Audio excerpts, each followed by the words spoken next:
O Senhor esteja convosco. Ele está no meio de nós. Proclamação do Evangelho de Jesus Cristo, segundo São João. Glória a vós, Senhor.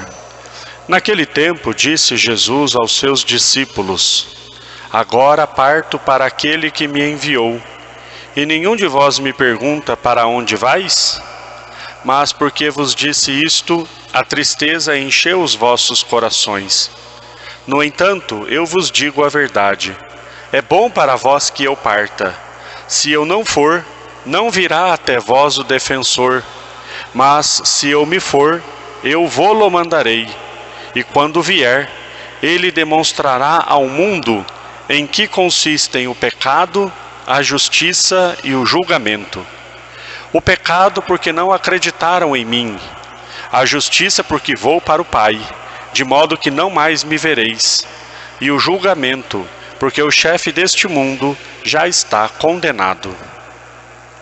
Palavra da salvação. Glória a vós, Senhor.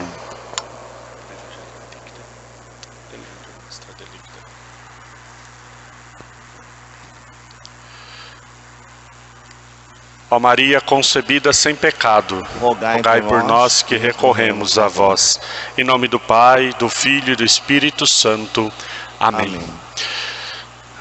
Meus queridos irmãos e irmãs, nós estamos já nos aproximando do momento de celebrarmos a ascensão do Senhor ao céu e logo depois, 10 dias depois, a vinda do Espírito Santo. Por isso Jesus, nos Evangelhos, ele já começa a falar sobre essas duas realidades. A partida dele para junto do Pai e a vinda do Espírito Santo. Existe uma relação, né? É preciso que eu vá para que o Espírito Santo venha. Hoje Jesus diz para os apóstolos: é bom para vós que eu parta, porque assim poderá vir o Espírito Santo. É claro que a notícia de que Jesus partiria deixou os apóstolos tristes, porque Jesus, ele reacende a alegria dos apóstolos e dos discípulos com a sua ressurreição, e é claro que depois o discurso da partida os deixa triste novamente. Eles ainda não tinham entendido, né, o mistério do Cristo ressuscitado. O Cristo ressuscitado, ele não permanece presente conosco somente corporalmente. Por isso mesmo Jesus subindo ao Pai, ele continua permanente na igreja, de um modo muito especial pelo sacramento da Eucaristia. Mas os discípulos ainda precisavam do Espírito Santo para entender todas essas coisas. E aí então Jesus dá essa notícia para eles: olha, é bom que eu vá. Eu preciso ir para junto do Pai para vir o Paráclito, o Defensor, o Espírito Santo. E Jesus fala que o Espírito Santo vai fazer 3 coisas. Vai convencer o mundo sobre 3 coisas. Demonstrará ao mundo 3 coisas. Primeiro, em que consiste o pecado, em que consiste a justiça e em que consiste o julgamento.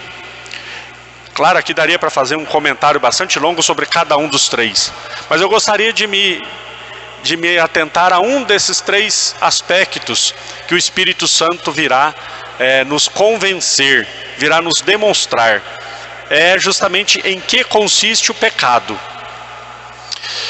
Nós vivemos épocas em que o relativismo, ele invadiu o nosso modo de pensar.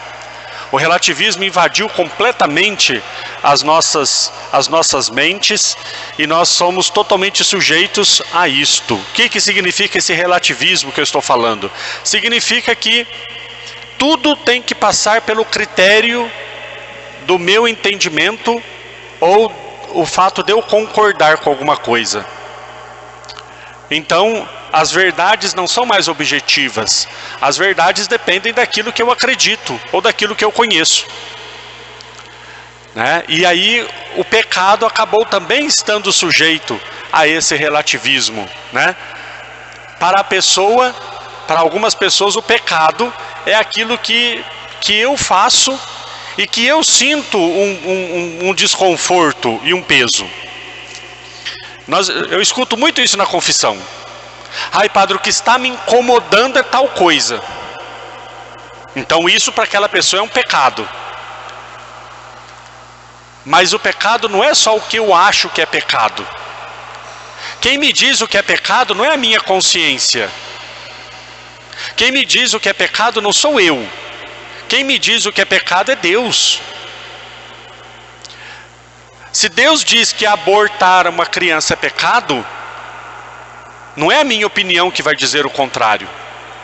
Ah não, mas na minha consciência não pesa.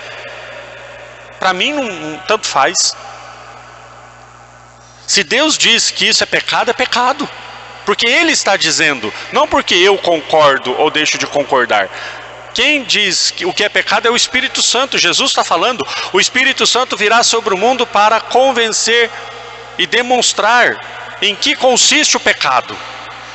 O pecado consiste em eu não falar isso ou não fazer aquilo ou vice-versa. Não, o pecado consiste naquilo que Deus diz que é errado. E nós precisamos voltar a acreditar e ter fé católica, para dizer, se Deus está dizendo que os 10 mandamentos não devem ser feitos, então aquilo é pecado. Não, esse negócio de honrar pai e mãe é bobagem, isso aí era do tempo de antigamente, hoje em dia não existe mais isso. Hoje em dia não existe mais isso, respeitar pai, respeitar mãe, imagina que bobagem. Não, ainda continua sendo pecado, porque Deus disse que é pecado. E tantas outras coisas, né, que nós precisamos nos atentar. Então, o Espírito Santo em nós é aquele que vai dizer para nós o que é pecado. Isso deve ser muito presente, por exemplo, quando nós fazemos o nosso exame de consciência para a confissão. O exame de consciência para a confissão não é olhar aquilo que eu estou incomodado, é olhar nos 10 mandamentos e ver aquilo que eu desobedeci ao que Deus pediu para não fazer. E ali então eu vou fazer meu exame de consciência, a minha lista, fiz isso, fiz aquilo, isso aqui não está de acordo com a vontade de Deus. Nós precisamos entender e voltar a saber que a fé não é subjetiva, é objetiva. A fé não passa pelos meus critérios, a fé passa pelos critérios daquele que é maior do que eu, os critérios de Deus. Que nós tenhamos essa docilidade ao Espírito Santo, que nós tenhamos essa abertura ao Espírito Santo, para que Ele possa, no nosso coração, mostrar aquilo que devemos pedir perdão a Deus. Louvado seja nosso Senhor Jesus Cristo. Para sempre seja louvado.